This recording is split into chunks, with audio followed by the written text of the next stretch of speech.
Hey everyone, today I'm going to be doing an engine air filter change on this Rav4 hybrid. Okay, so first we'll have to open the hood. So if we look at the steering wheel and look at the lower left hand side of the dash, we have this pull right here. So go ahead and pull that to unlock the hood. And with the hood unlocked, you'll be able to reach your hand underneath the hood here. It might be helpful to do it over above the headlight.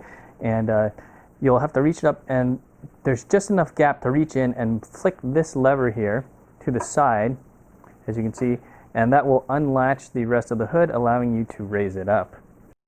And while manually holding the hood up, you can go ahead and release the hood support, drop it down, and put it into the slot over here, where there's a helpful little arrow showing you which slot to put it in.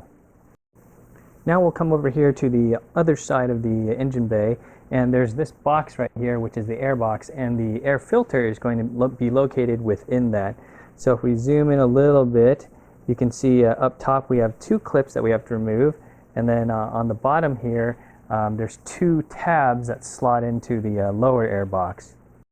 So I'll go ahead and just pop these two tabs off, and then that'll let me lift the airbox, and then I'll slide it back towards the car and move it off to the side, and you can see the air filter right down there.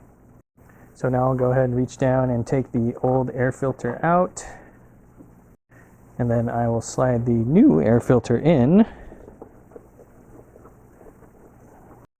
And you want to be sure to make sure that this this edge of the air filter is sitting flush against the lower air box all the way around. Then we can go ahead and put the upper air box back, make sure that the two tabs on it slot into the two receptacles on the lower air box.